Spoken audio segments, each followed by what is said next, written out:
Good evening everyone. Welcome to Prime IAS. Me Ranjit, All India Rank 480. I will be your faculty here for GS Paper 2. GS Paper 2 Indian polity, social justice, governance and international relations क्यों जरूरी है? इसलिए नहीं कि UPSC ने 250 mark का paper दिया है मेंस में और 20-22 क्वेश्चंस प्रीलिम्स में भी आ जाते हैं, लेकिन इसलिए भी जरूरी है क्योंकि जीएस पेपर 2 का सिलेबस कुछ पेपर 1 से ओवरलैप करता है, कुछ पेपर 3 से ओवरलैप करता है और कुछ पेपर 4 से ओवरलैप करता है। In fact your GS paper 2 and GS paper 3 constitute at least 70% of the total UPSC preparation.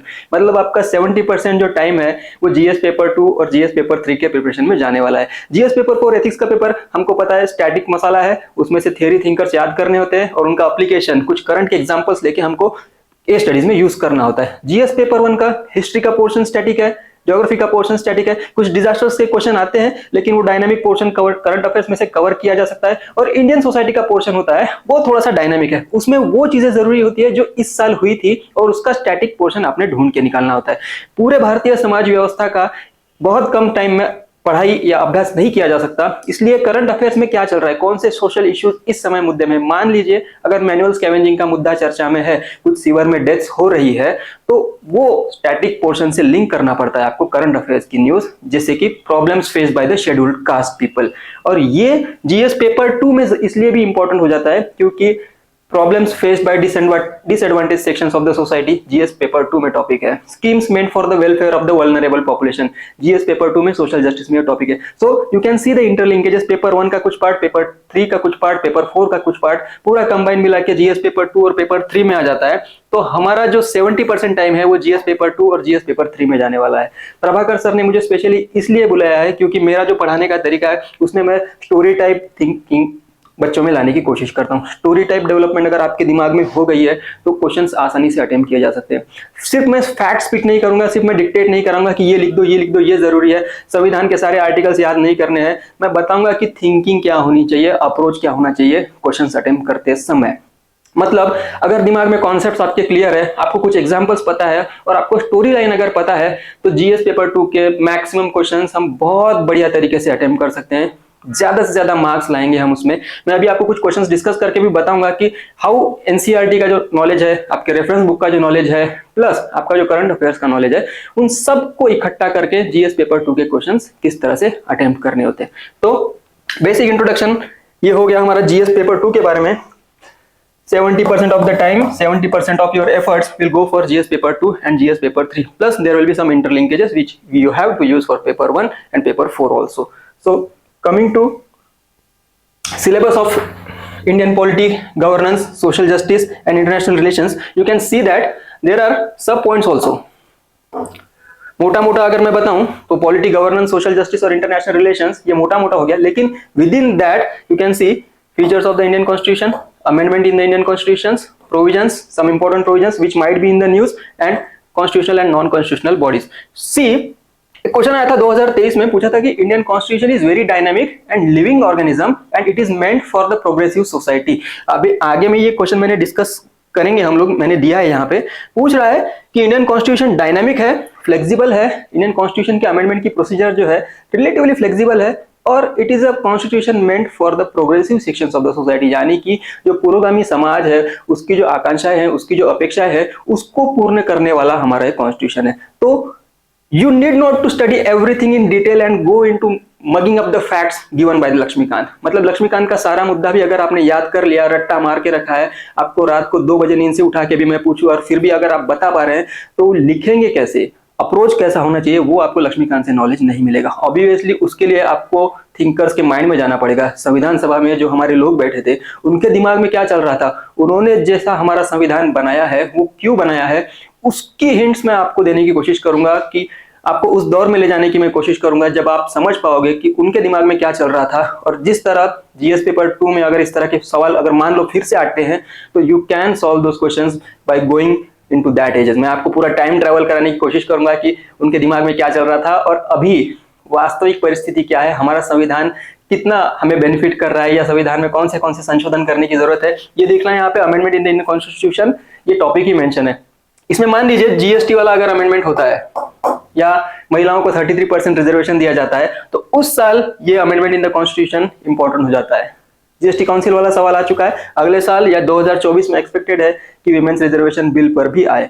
For example, national commission for backward caste को जब कॉन्स्टिट्यूशनल स्टेटस दिया गया था तो ये सवाल उस साल पूछा गया था 2022 में मेंस में। तो how do you go to static, static में कौन सा पोर्शन करना है, किसमें ज्यादा जोर डालना है, ये उस बात से निर्भर होता है कि करंट में क्या चल रहा है।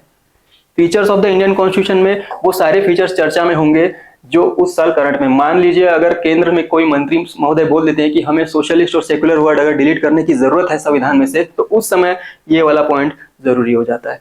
Provisions in the Indian constitution, सारे के सारे प्रोविजंस का रट्टा नहीं मारना है, जो न्यूज में होता है उसका स्टैटिक पोर्शन, उसकी स्टोरी हमको पता करना बहुत जरूरी हो जाता है। इसमें से constitutional and non constitutional bodies के बारे में हम देखेंगे, जैसे कैग है, कॉन्स्टिट्यूशनल बॉडी है, controller and auditor general of India जिनको बोला जाता है। डॉक्टर बाबा साहब अम्बेडकर ने बोला था कि it is the most important office under the constitution of India. तो इसका क्या महत्व है, हर साल न्यूज में होता है। कुछ नॉन कॉन्स्टिट्यूशनल बॉडीज भी होंगी, जिसमें सीबीआई होगा, ईडी होगा, इनकम टैक्स डिपार्टमेंट वगैरह होगा, ये सारी चर्चा में होते हैं क्योंकि इनका यूज और मिसयूज जो होते रहता है, तो इसलिए ये जरूरी हो जाता है। तो इसमें से मेन टॉपिक्स जो होंगे, प्लस जो मेन टॉपिक्स नहीं भी है लेकिन पेरिफेरल है और उसके परीक्षा में आने की संभावना कम है, ऐसे टॉपिक्स को भी हम जरूर करेंगे, लेकिन जो परीक्षा में आने की संभावना ज्यादा है उन टॉपिक्स पे हम ज्यादा फोकस करेंगे और एक पूरी स्टोरी लाइन डेवलप करेंगे, पूरा थिंकिंग डेवलप करेंगे कि इससे रिलेटेड अगर क्वेश्चन घुमा फिरा के भी पूछ रहा है तो आप परफेक्टली उसको अटेम्प्ट कर पाओगे। गवर्नेंस वाला, गवर्नमेंट इज एन इंस्टीट्यूशन, एक स्ट्रक्चर होता है, लेकिन every act of the government become act of governance, यानी कि एक शासन और एक शासन का कार्य करने की पद्धति, शासन की कार्यपालिका जो होगी, लेजिस्लेचर होगा, एग्जीक्यूटिव होगा, जुडिशरी होगा, ये सब एकत्रित मिलकर हमको जो सेवाएं देने का प्रयत्न कर रहे हैं, प्लस वो सेवाएं कितनी इफेक्टिवली दे पा रहे हैं या नहीं दे पा रहे हैं, वहां पे कहाँ सुधार की जरूरत है, वो सारा पोर्शन हम गवर्नेंस में डील करेंगे। इसमें बहुत सारी कॉन्स्टिट्यूशनल बॉडीज आएगी, फिर नॉन कॉन्स्टिट्यूशनल बॉडीज भी आएगी। इसमें एडमिनिस्ट्रेशन होगा, डिस्ट्रिक्ट एडमिनिस्ट्रेशन होगा, स्टेट एडमिनिस्ट्रेशन होगा, सेंट्रल एडमिनिस्ट्रेशन होगा। ये सारे कुछ समस्याओं से जूझ रहे हैं और कौन सी समस्याएं हैं और उनके सॉल्यूशंस क्या होने चाहिए, इसके बारे में आपको नोट्स डिक्टेट कराऊंगा, इसके बारे में पूरी स्टोरी लाइन डेवलप करके बताऊंगा कि पहले क्या समस्या थी, अभी क्या समस्या। जैसे मान लीजिए प्रधानमंत्री मोदी जी अगर बोलते हैं कि 21st century India can not be govern with 18th century 19th century laws, मतलब 21वीं सदी का भारत जो है उसको आप 18वीं सदी के या 17वीं सदी के कानूनों से आप नहीं चला सकते, तो उस समय गवर्नेंस वाला पार्ट और reforms in district administration important हो जाता है। ट्रांसपेरेंसी, पारदर्शिता होनी चाहिए गवर्नेंस में।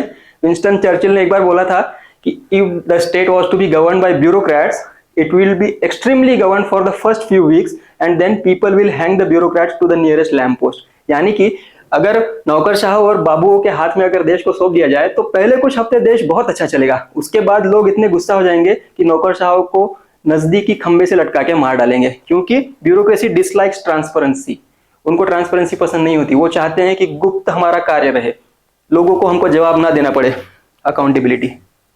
अगर ट्रांसपेरेंसी नहीं होगी तो अकाउंटेबिलिटी नहीं होगी, सरकार आपको जवाबदेह नहीं रहेगी, इससे क्या होता है गवर्नेंस का डेफिसिट। अब एक गवर्नेंस वाला मैटर है तो ऑब्वियसली गुड गवर्नेंस भी आता है, लेकिन अगर गुड गवर्नेंस कहीं पे है तो it means there is bad governance also.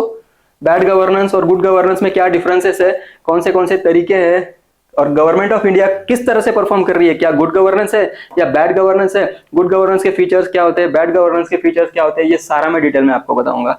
E governance और एप्लीकेशन। ई गवर्नेंस के प्रश्न देखिए किस तरह से पूछते हैं कि e governance can help in good governance but can not be a substitute to good governance. यानी कि हमारा जनधन है, आधार है, मोबाइल है, ये सारी टेक्नोलॉजी जो है it can not replace the good governance, it can only aid in governance. मतलब सरकार की सेवाएं लोगों तक पहुंचाने के लिए मददगार साबित हो सकती है, लेकिन सरकारी सेवाओं को रिप्लेस नहीं कर सकती। अगर डिजिटलाइजेशन पे आप ज्यादा फोकस कर रहे हैं कि हर आदमी के पास मोबाइल होना चाहिए, हम सारा बेनिफिट आपको मोबाइल पे प्रोवाइड करेंगे, this does not work because digital divide तो है इंडिया में, लेकिन एक समस्या ये भी है कि there are some services which can not be provided digitally. जैसे कि फूड सिक्योरिटी एक्ट में सरकार की जिम्मेदारी है कि हर घर तक राशन जाए, कोई भी भूखा ना सोए, आपने उसके हाथ में मोबाइल दे दिया, क्या करेगा मोबाइल का, मोबाइल में फोटो डाउनलोड करेगा खाने पीने की। फिजिकल चीजों को प्रोवाइड करना one thing, it is called governance, और फिजिकल चीजें लोग तक कैसी पहुंचेगी उसमें असिस्ट करना काम है ई गवर्नेंस, डिजिटल गवर्नेंस का। तो गुड गवर्नेंस के लिए डिजिटल गवर्नेंस मददगार साबित हो सकता है। तो इस तरह का सवाल पूछा जा चुका है और इसी सेंस में पूछता है। यूपीएससी में क्या होता है ना, सवाल रिपीट नहीं होते लेकिन आंसर्स रिपीट होते हैं। एवरी ईयर यू सी, अगर आपने प्रीवियस ईयर क्वेश्चन पेपर 4-5 साल के अगर कर रखे हैं तो you will find that almost 70-80% of the questions I can attempt easily. वही स्टैटिक का मसाला यूज करना होता है, वही स्टैटिक का नॉलेज यूज करना होता है। नया उसमें कुछ ऐड 2-4 चीजें हो जाती है, लेकिन ज्यादा नहीं हो जाती। बच्चे क्या करते हैं, यूपीएससी के नाम पे या एमपीएससी के नाम पे सिर्फ करंट अफेयर्स करते हैं, सिर्फ करंट अफेयर्स, जो कि पूरी तैयारी का आपके 5% भी नहीं है। अगर यूपीएससी एमपीएससी के नाम पे आप दिन भर न्यूज़पेपर पढ़ रहे हो या अलग अलग कोचिंग इंस्टीट्यूट के मैगजीन्स लाके पढ़ रहे हो, पूरा दिन उसी में जा रहा है, तो my dear friends, you are doing it wrong. UPSC का स्टैटिक का सिलेबस इट इज ऑलमोस्ट 95%। ये स्टैटिक का सिलेबस अगर आपका इस पे पकड़ मजबूत है तो 5% it acts as cherry on the cake. 5% को आपने इग्नोर नहीं करना है, लेकिन 95% जो है it forms the bulk of UPSC preparation. यानी कि ये वो नोट्स है जो आपने इस साल प्रिपेयर किए और अगले साल आपको परीक्षा में काम आएगा। लेकिन करंट अफेयर्स वाला जो 5% वाला पोर्शन है वो अगले साल आपको अपने नोट्स में अपडेट करना ही पड़ेगा। तो focus should be on developing the concepts, linkages, developing a theory or a storyline in your mind and peppering it with 5% of the current affairs। आ रहा है कुछ समझ में? तो यूपीएससी एमपीएससी मतलब सिर्फ करंट अफेयर्स नहीं होता, it's all about static. If you see those who get into the list, जो लोग पास हो रहे हैं उनके नोट, उनके टेबल पे अगर आप देखोगे तो यू विल नेवर फाइंड ये करंट अफेयर्स की किताब है। यू विल फाइंड कि स्टैटिक की तैयारी अच्छी कर रखी है, उसने नोट्स अच्छे बना रखे हैं। वो होता है पास होने का तरीका, जिसको बोलते हैं कि यूपीएससी या एमपीएससी पास होने की निंजा टेक्निक जिसको बोलते हैं। उसमें मैक्सिमम टाइम आपका जाएगा, 95% टाइम और एनर्जी आपकी जाएगी स्टैटिक में, और 5% टाइम और एनर्जी जाएगी आपकी करंट अफेयर्स में। तो ये सारा स्टैटिक का पोर्शन हम तैयार करेंगे, उसके ऊपर we will sprinkle it with some current affairs की न्यूज। छिड़काव करेंगे, जैसे बिरयानी के ऊपर धनिया छिड़क के देते हैं अरोमा बढ़ाने के लिए, उस तरह का हमारा करंट अफेयर्स का प्रिपरेशन होगा। Issues relating to the development and management of social services, issue relating to poverty and hunger. Society वाला पार्ट जो पेपर 1 में है, वहां पे हम फीचर स्टडी करेंगे इंडियन सोसाइटी के, समाज के कौन से तबके हैं, उनकी क्या क्या समस्या है, उसके बारे में जानेंगे। और जीएस पेपर 2 में जब हम आ जाते हैं तो सरकार कहाँ कम पड़ रही है, सरकार में जो कार्य प्रणाली है उसमें कहाँ सुधार होना चाहिए, जिससे कि हम उस दबे हुए तबके को ऊपर ला पाए, इमेंसिपेशन हो पाए। शेड्यूल कास्ट हो सकता है, शेड्यूल ट्राइब हो सकता है, बैकवर्ड कास्ट हो सकता है, विमेन हो सकती है, ओल्ड एज सिटीजन हो सकता है, कोई भी हो सकता है। जो जो भारत के विकास की मुख्य धारा में मौजूद नहीं है, उन सबको मुख्य धारा में लाने के लिए सरकार की जो योजनाएं हैं और उन सरकारी योजनाओं में क्या क्या समस्या है, ये सारा हम देखेंगे सोशल इश्यूज में। Plus issue relating to poverty and hunger. Poverty एक चीज है, हंगर एक चीज है। 2022 में सवाल पूछा था कि the line between poverty and hunger in India is diverging. जैसे प्रधानमंत्री मोदी जी अगर बोलते हैं कि हमने 10 साल में 25 करोड़ लोगों को गरीबी रेखा से ऊपर उठाया है, पॉवर्टी लाइन के ऊपर उठाया है, मतलब उनका इनकम बढ़ा है। लेकिन सवाल पूछने वाले का इंटेंशन ये था कि गरीबी तो आपकी हट रही है, लोगों की जेब में पैसा आ रहा है, लेकिन लोगों का जो हंगर है, वो हंगर की समस्या आप खत्म नहीं कर पा रहे हो। भारत में जो लोग भूखे सो रहे हैं उनकी समस्या भी है, भारत में जो लोग भरपेट खाना खा रहे हैं लेकिन सिर्फ खाना खा रहे हैं, उनसे पोषण नहीं मिल पा रहा है, ये हंगर की समस्या है। इसको हिडन हंगर भी बोला जाता है।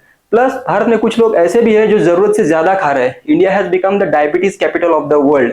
मतलब भारत में जितने डायबिटीज से लोग ग्रस्त है उतने ज्यादा कहीं पे नहीं है। तो विरोधाभास देखिए, एक तरफ भारत के कुछ लोग हैं जिनको खाने को नहीं मिल रहा है और एक तरफ दूसरे ऐसे लोग हैं जो खा खा कर जिनको डायबिटीज हो गया है। तो दोनों तरफ भारत का रैंक टॉप में ज्यादा है। तो ये सारी समस्याओं पर हम चर्चा करेंगे। एग्जाम्पल के तौर पर अभी बता रहा हूँ, अभी बस टेस्ट करा रहा हूँ, बुफे बाद में लगेगा, but this type of questions are asked. तो इंटरनेशनल रिलेशंस में देखेंगे हम बायलैटरल ग्रुपिंग्स क्या क्या होता है, भारत का आसपास के पड़ोसी देशों के साथ संबंध कैसा है, संबंधों में तनाव है तो क्यों है, और संबंधों को अगर तनाव कम करना है तो कौन से तरीके अपनाने चाहिए। मान लीजिए सार्क के बारे में अगर न्यूज है या सार्क चर्चा में है तो पूछा जा सकता है कि सार्क को रिजुवनेट करने के लिए, क्योंकि सार्क अब डिसफंक्शनल बॉडी हो गई है, तो सार्क को रिजुवनेट करने के लिए क्या क्या किया जाना चाहिए। बिम्स्टेक के बारे में पूछ सकता है, क्योंकि मौजूदा काल में हमारे संबंध पाकिस्तान से तो पहले ही खराब थे, चीन से थोड़े से खराब थे, नेपाल, बांग्लादेश, भूटान, इन देशों से भी हमारे संबंध खराब होने लगे हैं।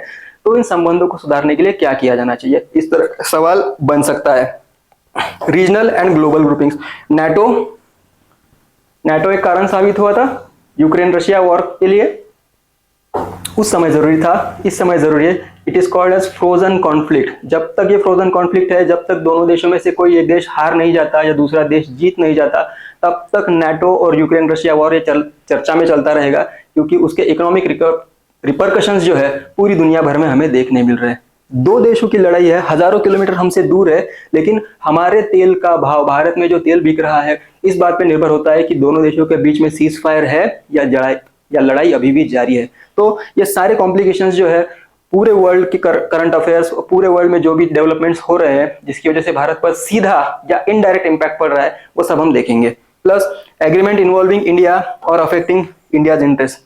इंडिया को छोड़ के अगर बाकी देश कुछ एग्रीमेंट कर रहे हैं, फ्री ट्रेड एग्रीमेंट कर रहे हैं या इंडिया को लाने की कोशिश कर रहे हैं, जैसे इंडो पैसिफिक इकोनॉमिक फ्रेमवर्क हो गया जिसका इंडिया पार्ट है, प्लस ट्रांस पैसिफिक पार्टनरशिप जो न्यूज में थी, वहां से भारत ने विड्रॉ कर लिया था, तो उसका परिणाम क्या हुआ? हालांकि ये सवाल पूछ चुके हैं, लेकिन ट्रांस पैसिफिक पार्टनरशिप को बार बार अमेरिका जो है उसको नया नया लेबल लगा के फिर से नए नए टर्म्स ला के रिज्यूनेट करने की कोशिश कर रहा है। तो उसका इंपैक्ट भारत पे क्या हो सकता है, ये सब हम देखेंगे।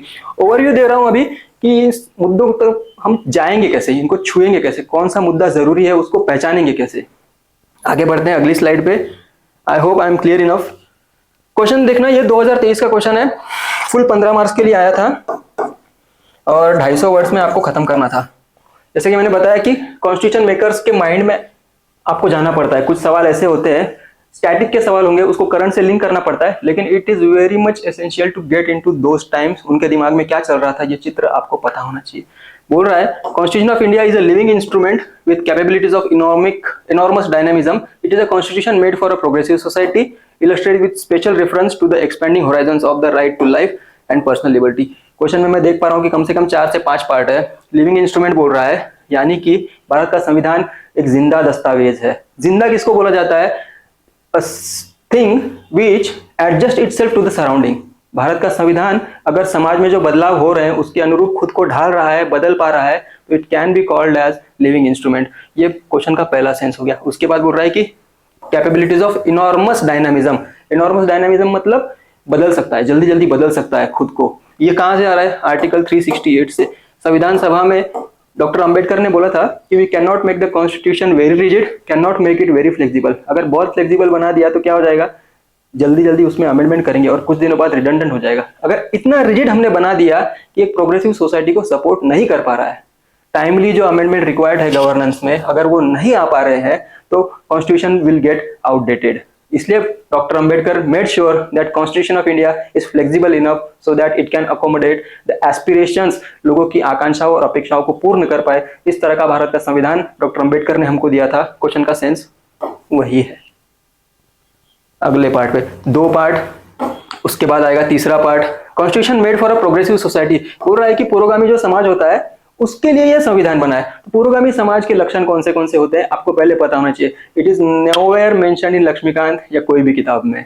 अगर आपने Indian constitution at work 11th की एनसीईआरटी अगर पढ़ रखी है तो आप इस सवाल को हैंडल कर सकते हो, लेकिन अगर आपने स्टैटिक बुक को इग्नोर करके सिर्फ आप रेफरेंस बुक का रट्टा मार रहे हो, सिर्फ करंट अफेयर्स का रट्टा मार रहे हो, my dear friends, you will not be able to attempt this question. Progressive समाज के लक्षण क्या क्या होते हैं? A society that values individual liberty, जो दूसरे व्यक्ति के स्वतंत्र को महत्व देता है, अपना ओपिनियन उस पर नहीं थोपता है। वो समाज जो पुरानी विचारधारा को पीछे छोड़ के आगे बढ़ने की कोशिश करता है। जिस समाज में अंधश्रद्धा ना हो, जो समाज हमेशा ऊंचाइयों को छूने के लिए प्रयत्नरत रहे, ऐसा समाज होता है प्रोग्रेसिव सोसाइटी। तो ऐसे समाज को सपोर्ट करना इंडियन कॉन्स्टिट्यूशन चाहता है। कॉन्स्टिट्यूशन मेकर्स की फिलोसॉफी ये थी कि भारत में अगर जो भी बदलाव हो समय के अनुसार, वो सारे बदलाव को अकोमोडेट करने की कैपेसिटी उन्होंने भारतीय संविधान में दी है। प्लस अब ये बोल रहा है, अगले पार्ट में बोलता है, चौथे पार्ट में, इलस्ट्रेट, यानी कि आपको कुछ उदाहरण देने पड़ेंगे with special reference to the expanding horizons of right to life and personal liberty.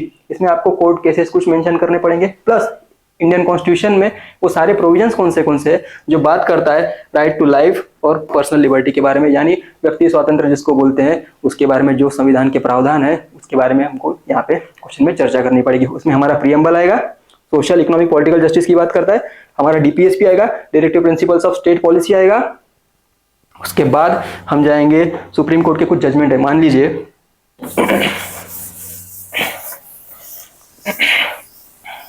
Maneka Gandhi case, 1978। इस केस में सुप्रीम कोर्ट ने बोला था कि there is right to personal liberty also, और साथ ही due process of law was incorporated in the Indian constitution. Right to life and personal liberty, इसका मतलब व्यक्ति को आजादी है अपने तरीके से अपना जीवन जीने की। वो समझ सकता है कि मेरे लिए बेस्ट क्या है और उस हिसाब से वो अपने निर्णय लेने के योग्य है। उस पर कोई दूसरा व्यक्ति अपने निर्णय नहीं थोप सकता है। ये क्वेश्चन में इलस्ट्रेशन मेरा पहला होगा, पर्सनल डिग्निटी वाला, पर्सनल लिबर्टी वाला। उसके बाद एक और कोर्ट केस हम कोर्ट कर सकते हैं, वो होगा एनजीओ शक्ति वाहिनी वाला केस। शक्ति वाहिनी नाम का केस ये चर्चा में था 2018 में। हरियाणा में खाप पंचायत, आपने कभी सुना होगा कि लोगों के ऊपर अपना निर्णय थोपते हैं कि आप किससे शादी करोगे, किससे शादी नहीं करोगे, ये सारे निर्णय खाप पंचायत लेती है। तो एनजीओ शक्ति वाहिनी केस में सुप्रीम कोर्ट ने बोला था कि कौन व्यक्ति किससे शादी करना चाहता है, किसके साथ अपना जीवन गुजारना चाहता है, वो उस व्यक्ति का मौलिक अधिकार है, यानी कि उसका फंडामेंटल राइट है। And no institution leave alone the khap panchayat, Bharat के किसी भी दूसरे इंस्टीट्यूशन को उन दोनों के व्यक्तिगत निर्णय में हस्तक्षेप करने का अधिकार नहीं है। ये हो सकता है मेरा दूसरा पॉइंट आ गया। राइट टू स्लीप हो सकता है, सोने का अधिकार फंडामेंटल राइट है under article 21। Right to livelihood भी फंडामेंटल राइट है under article 21। Plus M C Mehta case में सुप्रीम कोर्ट ने बोला था कि right to clean environment is also fundamental right, मतलब हर व्यक्ति का फंडामेंटल राइट है कि उसको स्वच्छ वातावरण मिले, वो प्रदूषण से ग्रस्त ना रहे। तो ये सुप्रीम कोर्ट के सारे जजमेंट्स आपको इस क्वेश्चन के आखिरी पार्ट में कोट करने होंगे। मान लीजिए अरुणा शानबाग, अभी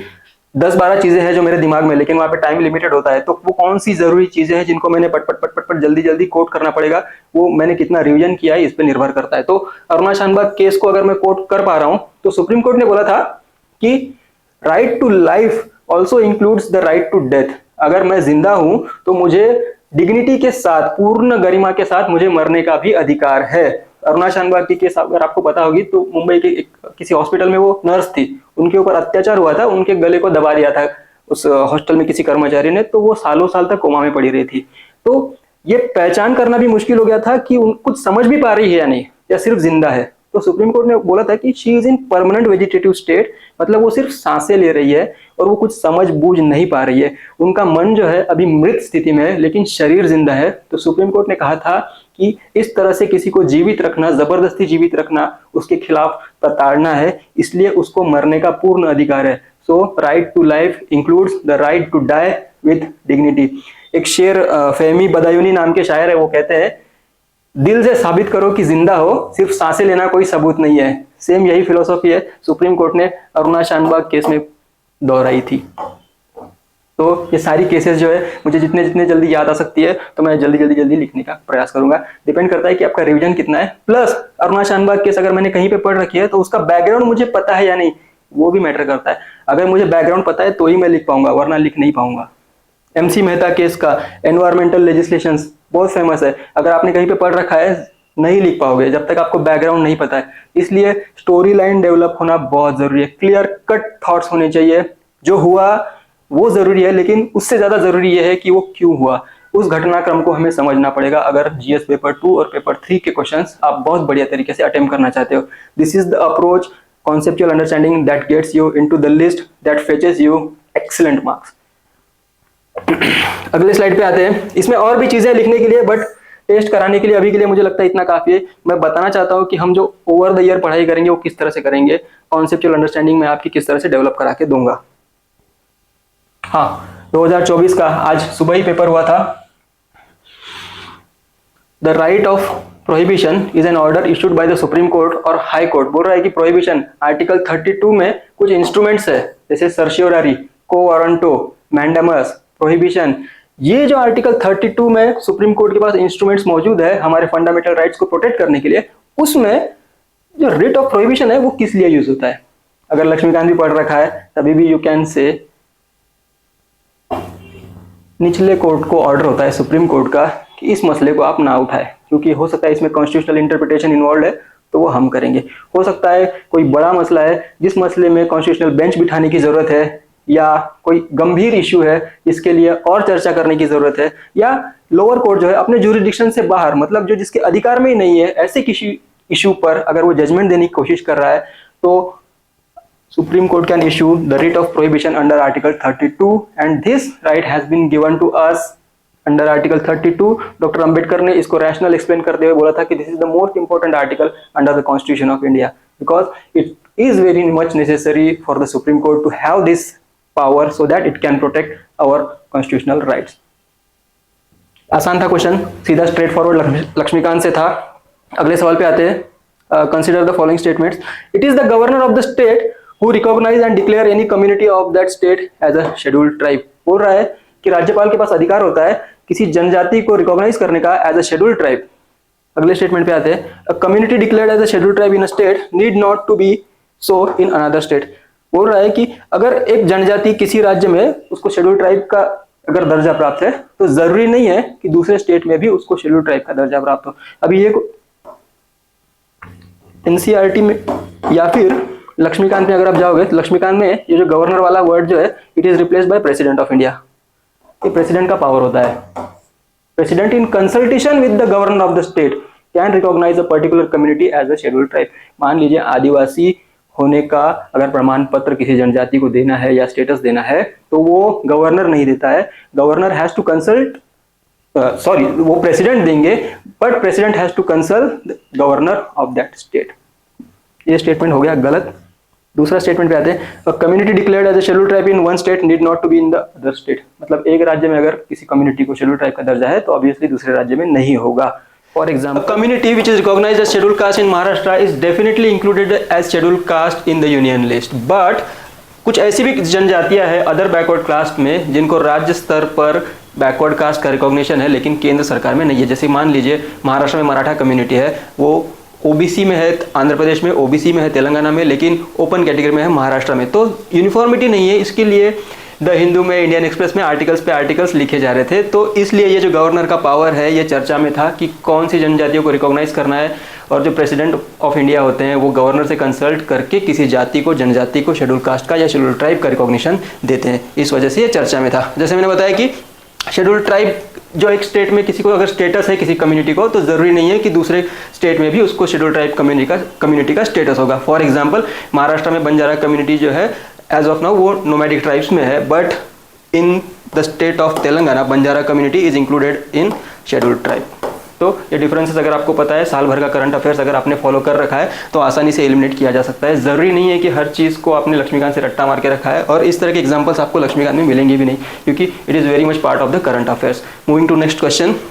the union finance minister on behalf of the prime minister of India lays the annual financial statement before both the houses of the parliament. इसमें तीन चीज़ें इंपॉर्टेंट है। बोल रहा है कि union finance minister on behalf of the prime minister of India.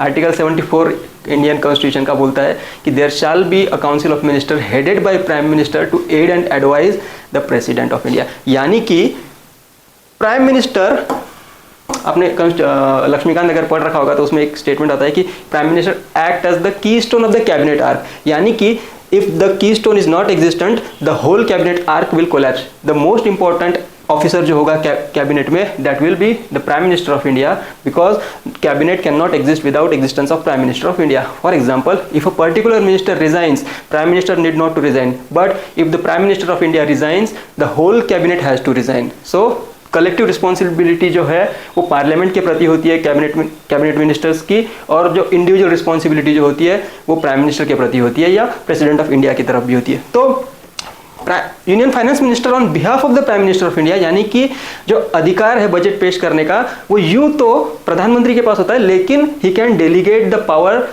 to the finance minister so that he can present the budget in the parliament. For example, there have been a few prime ministers and chief ministers also who have led the budget before the houses.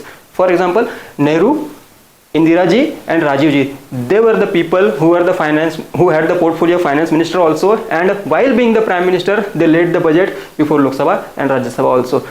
Similarly, there have been certain chief ministers across the states who have led the budget. मतलब power जो है वो prime minister की है, but जो finance minister budget lay करते हैं he has been delegated the power by the prime minister. So this statement is true. If you know the examples कि प्राइम मिनिस्टर जो है उनका पावर होता है, but on behalf of the prime minister the finance minister lays the budget in the house. Next question, next statement बोल रहा है at the union level no demand for grant can be made except on the recommendation of president of India. यानी कि राष्ट्रपति की, अगर राष्ट्रपति महोदय ने अगर रिकमेंडेशन नहीं किया है तो पैसा निकालने का जो डिमांड है, ग्रांट है, वो नहीं किया जा सकता, क्योंकि ये डिमांड फॉर ग्रांट जो है it comes under money bill, और मनी बिल में रिकमेंडेशन किए बिना आप कंसोलिडेटेड फंड ऑफ इंडिया से पैसा नहीं निकाल सकते। फॉर एग्जांपल जैसे एक हमने एनसीईआरटी वगैरह पढ़ते समय पढ़ रखा था कि नो टैक्सेशन विदाउट रिप्रेजेंटेशन, जिसकी वजह से अमेरिका में क्रांति वगैरह हो गई थी, उसी का एक्सटेंशन है कि नो अप्रोप्रिएशन विदाउट रिप्रेजेंटेशन। जो हम सबका जो पैसा है, टैक्स का पैसा है, मान लीजिए वो कंसोलिडेटेड फंड में है, तो उसके अधिकार जो है, उसके मालिक जो है हम है, हमारे बिहाफ पर भारत सरकार उसको मैनेज करती है। तो भारत सरकार के पास अधिकार होता है वहाँ से पैसा निकालने का। And who is the top most authority in government of India? Bharat सरकार में सबसे ऊंचा पद कौन सा है? राष्ट्रपति महोदय का होता है। तो इसीलिए पैसा निकालने की अनुमति देना भी राष्ट्रपति महोदय का काम होता है। तो ये स्टेटमेंट भी सही है। Moving to next question. बड़ा आसान क्वेश्चन था, लेकिन पिछले 2-3 साल में इस तरह का ट्रेंड आया है कि कुछ करंट अफेयर्स से स्पोर्ट्स में से कुछ आ रहे हैं, कुछ किताबें लिखी जा रही है, उसके ऊपर भी सवाल आ रहे हैं। ये सवाल बड़ा आसान था। वाई भारत मैटर्स, ये किताब लिखी थी सुब्रमण्यम जयशंकर इन्होंने। और आपको, अगर आप पुणे में रहते हैं या पुणे से प्रिपेयर कर रहे हैं, तो आपको पता होगा कि इस पुस्तक का जो लॉन्च हुआ था वो बाल गंधर्व ऑडिटोरियम में हुआ था और 3-4 दिन तक न्यूज़पेपर में या न्यूज़ में आता रहा था। तो आई एक्सपेक्ट कि एटलीस्ट जिन्होंने पुणे से एग्जाम दिया है उनको तो ये पक्का आंसर सही होना चाहिए। तो हाँ, और ये भी था कि वाई भारत मैटर्स, ये किताब चर्चा में क्यों थी? Because these are the uncertain times. Geopolitical instability है और अनस्टेबिलिटी के दौर में भारत ने अपनी हितों की रक्षा किस तरह से करनी चाहिए, स्ट्रैटेजिक ऑटोनॉमी किस तरह से मेंटेन करनी चाहिए, नेशनल इंटरेस्ट को फर्स्ट प्रायोरिटी कैसी देनी चाहिए और नेविगेट कैसे करना है। क्योंकि एक तरह का कोल्ड वॉर चल रहा है चीन में और अमेरिका में, तो इनके बीच में से रास्ता निकालते हुए हमें अपने हितों की रक्षा किस तरह से करनी है, इस पर सारा विवेचन इस किताब में किया गया है। प्लस इंडिया का अब तक का फॉरेन पॉलिसी की डिप्लोमेसी जो रही है वो किस तरह से रही है, अभी कैसी चल रही है ड्यूरिंग द मोदी गवर्नमेंट, और इसके आगे क्या अपेक्षित है, ये सारे विषयों पर इस किताब में चर्चा की गई है। और ये काफ़ी चर्चा में रहा था, हिंदू में आता था, इंडियन एक्सप्रेस में आता था और लोकल न्यूज़पेपर में भी आता था। तो this question has to be correct. अगर ये सवाल गलत है, हो रहा है आपका, तो इसका मतलब है कि आप न्यूज़पेपर पढ़ ही नहीं रहे। और अगर करंट अफेयर्स आप ज़्यादा पढ़ रहे हैं लेकिन ऐसी डिटेल्स अगर मिस कर रहे हैं तो you are doing it wrong. You need to realign your strategy. Moving to next question. Argentina worst economic crisis, Sudan war between the countries regular army and paramilitary forces, and Turkey rescinded its membership of NATO. Argentina में worst economic crisis हो गया था। कोविड-19 pandemic के बाद से देश उभर नहीं पाए हैं उस आर्थिक संकट से। यहाँ पे इन्फ्लेशन हुआ था, महंगाई हुई थी, फिस्कल डेफिसिट बढ़ा है, सरकार लोगों के स्वास्थ्य के लिए, शिक्षा के लिए पैसा खर्च नहीं कर पा रही थी, इसलिए लोग सड़कों पे उतर आए थे, आंदोलन हो रहे थे। इस वजह से अर्जेंटीना में जो है इकोनॉमिक क्राइसिस चर्चा में आ रहा था। तो ये पहला पेयर सही है। दूसरा पेयर आते हैं हम सूडान पे। सूडान इतना पता है अफ्रीका में कंट्री है, तो अफ्रीका में डिक्टेटरशिप्स आते रहती है, फिर इकोनॉमी कोलैप्स हो जाती है, फिर कोई दूसरे लोग आते हैं जो दूसरी रिजीम को टॉपल कर देते हैं, फिर इकोनॉमी कोलैप्स हो जाती है, फिर लोग आंदोलन करते हैं। तो पॉलिटिकल इंस्टेबिलिटी जो है सूडान में, या साहेलियन रीजन जिसको बोलते हैं, सहारा डेजर्ट के अराउंड वाला जो रीजन है, वहाँ पे पॉलिटिकल इंस्टेबिलिटी आपको देखने मिलती है। एक के बाद एक कूप होते रहे हैं। पिछले 2 साल में ही 23 सरकारें पलटाई जा चुकी है। यानी कि लोकतांत्रिक तरीके से जो सरकारें चुनी गई थी उनके ऊपर आर्मी डिक्टेटर्स ने कब्जा कर लिया है, सरकार हथिया ली है और लोगों के ऊपर शासन कर रहे हैं। तो war between countries regular army and paramilitary forces, जो सेना है और अर्धसैनिक बल है, उनके बीच में युद्ध चल रहा था सूडान में। तो चर्चा में था और प्रिडिक्टेबल था कि अफ्रीका से अगर क्वेश्चन आ रहा है तो इस तरह का ही आएगा, क्योंकि पॉलिटिकल अनस्टेबिलिटी है। तो अगर सूडान की जगह कोई और भी देश होता, नाइजीरिया होता, घाना होता, तभी भी अगर आपको पता है कि साहेलियन रीजन है, जो पॉलिटिकल अनस्टेबिलिटी वहाँ पे चल रही है, तो मार्क करके आगे बढ़ सकते थे। अगला था Turkey rescinded its membership of NATO. Rescind करना मतलब त्याग देना, दे देना। तो तुर्की ने जो है अपना नाटो का मेंबरशिप त्यागा नहीं है, क्योंकि स्वीडन को नाटो में मेंबरशिप चाहिए थी और तुर्की ने उसके खिलाफ ऑब्जेक्शन लिया था। क्यों तुर्की ने ऑब्जेक्शन लिया था? क्योंकि स्वीडन जो है वो कुर्दिश मिलिटेंट्स को सपोर्ट करती है। कुर्दिश मिलिटेंट्स जो है, कुर्दिश जो है एथनिक कम्युनिटी है, जो इराक वाला एरिया, सीरिया वाला एरिया और तुर्की वाला एरिया वहाँ पे रहता है, लेकिन उनको अपना देश नहीं है या अपना उनका राज्य नहीं है। मान लीजिए वर्ल्ड वॉर 1 के बाद से जब ब्रिटेन ने उस सारे एरिया पर राज करना चालू किया था, तो उन्होंने without giving any consideration to the ethnicity उस एरिया का पूरा पार्टीशन कर दिया था। जिस तरह से भारत का पार्टीशन हुआ था, हिंदूज जो कुछ पाकिस्तान में छूट गए थे, मुसलमान कुछ हिंदुस्तान में छूट गए थे, जिसकी वजह से इंस्टेबिलिटी होती रही है, जिसकी वजह से संघर्ष होता रहा है, कम्युनल राइट्स देखने मिले हैं। सेम उसी तरह की सिचुएशन हमें इस एरिया में देखने मिलती है। ये जो कुर्दिश पीपल जो है, कुर्दिश कम्युनिटी जो है, वो डिवाइड हो चुकी है 3-4 देशों में, इराक में, सीरिया में और तुर्की में, जिसकी वजह से वो चर्चा में रहा है। और सीरिया जो है उनको सपोर्ट करता रहा है कि उनका एक अपना स्वतंत्र देश होना चाहिए, उनको पिछले दरवाजे से पैसा देता रहा है। तो तुर्की मानती है कि सीरिया में जो है इंस्टेबिलिटी हो रही है या इराक में इंस्टेबिलिटी हो रही है, उसके लिए कहीं ना कहीं स्वीडन जिम्मेदार है। इस वजह से तुर्की ने बोला था कि स्वीडन को हम नाटो मेंबरशिप नहीं आने देंगे, लेकिन उन्होंने अपना विरोध वापस करते हुए स्वीडन को नाटो में आने दिया है। तो आसानी से करंट अफेयर्स में से ये तीनों चीज़ें कवर हो रही थी। बस इसके पीछे जो बैकग्राउंड है, जैसे मैंने बताया कि अंग्रेज किस तरह जिम्मेदार थे, वर्ल्ड वॉर 1 के बाद जो हालात निर्माण हुए थे, इंडिया का पार्टीशन, ये सारी स्टोरीज, ये लिंकेजेस अगर आपको पता है तो इस तरह के सवाल आसानी से हल किए जा सकते हैं। बस, थैंक यू।